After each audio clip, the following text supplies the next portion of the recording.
नमस्कार, मैं पीयूष शर्मा और आप देख रहे हैं नेक्स्ट टाइम न्यूज नेशन।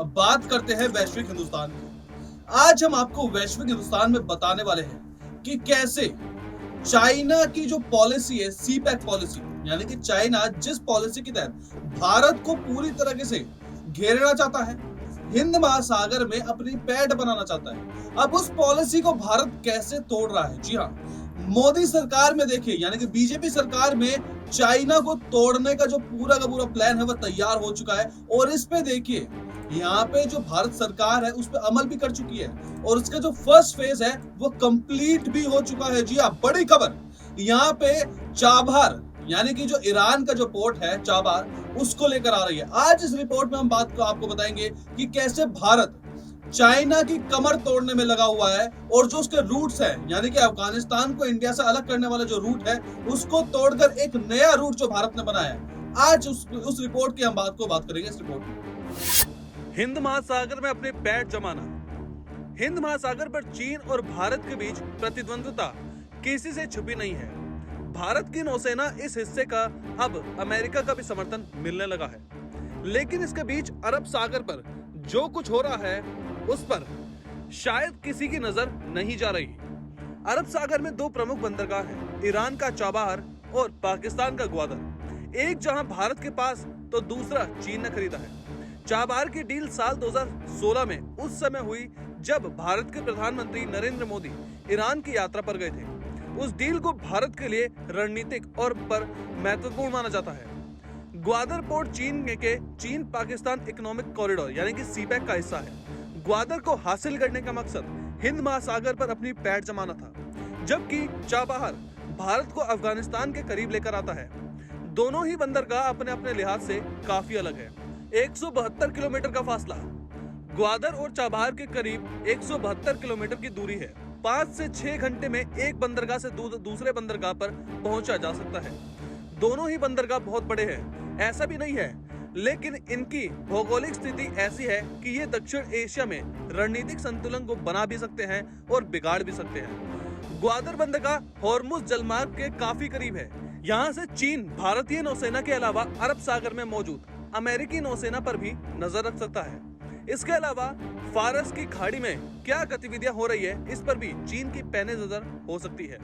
अब अगर ईरान के चाबहार बंदरगाह की बात करें तो ये ईरान के सिस्तान प्रांत में आता है और बलूचिस्तान के दक्षिण में आता है।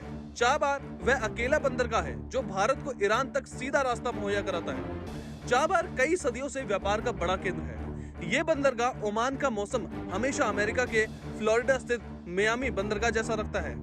यह मिडिल ईस्ट का सबसे ठंडा पोर्ट है। इसका निर्माण वर्ष 1973 में से हो रहा है, लेकिन संसाधनों की कमी के अभाव में इसमें लगातार देरी होती गई। क्या था चीन का मकसद? पाकिस्तान का ग्वादर बंदरगाह पाकिस्तान के बलूचिस्तान प्रांत में है। बलूचिस्तान पाकिस्तान का वो हिस्सा है जहां पर प्राकृतिक गैस और तेल का भंडार सबसे ज्यादा है। चीन ने इसी वजह से ग्वादर को अपने लिए चुना था। पाकिस्तान इस जगह से सबसे ज्यादा तेल और गैस का उत्पादन करता है। बलूचिस्तान के लोगों को इसी बात का अफसोस है कि संसाधनों के बावजूद उन्हें कुछ हासिल नहीं हुआ। साल 2002 में चीन के ग्वादर पोर्ट डेवलपमेंट प्रोजेक्ट शुरुआत की थी।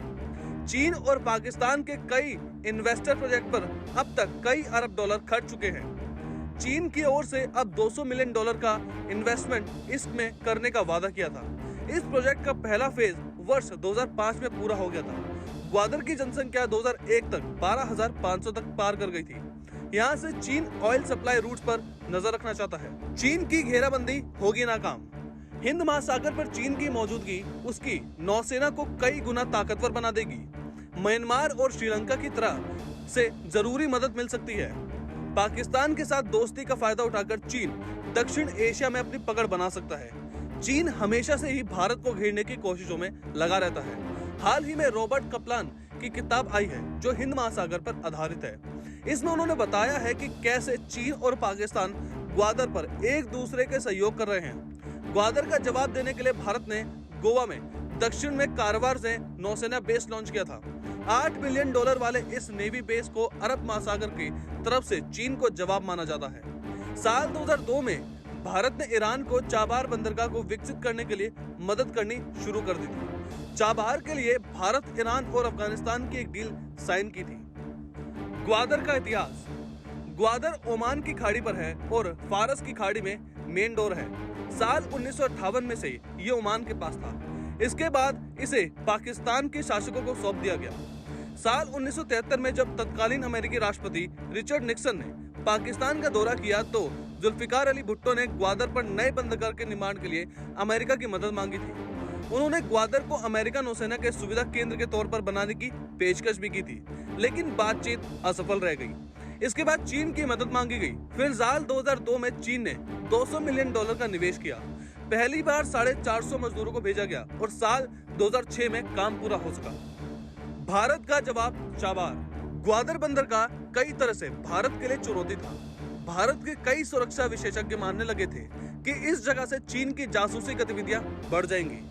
चीन इस क्षेत्र में भारत और अमेरिका की नौसेना की जासूसी करने में सफल हो जाएगा। भारत के लिए ग्वादर सीधा खतरा था और इसका जवाब था चाबहार। भारत ने चाबहार में 213 किलोमीटर लंबी जरंज दिलाराम सड़क का काम पूरा कर लिया है। ये सड़क अफगानिस्तान के नीमरोज प्रांत से निकलती है। इस सड़क की वजह से ईरान को चाबहार मिलाक रेल रोड को अपग्रेड करने में मदद मिल सकती थी। लेकिन अब विशेषज्ञ मानने लगे हैं कि ईरान चीन से दूर होने का रिस्क नहीं लेगा, लेकिन चाबहार पर भारत की गतिविधियां बढ़ाने के लिए काफी है कि वो चीन के आगे इस हिस्से में ना तो कमजोर पड़ेगा और ना ही झुकेगा। तो फिलहाल वैश्विक हिंदुस्तान में इतना ही। आप देखते रहिए नेक्स्ट टाइम न्यूज़ नेशन।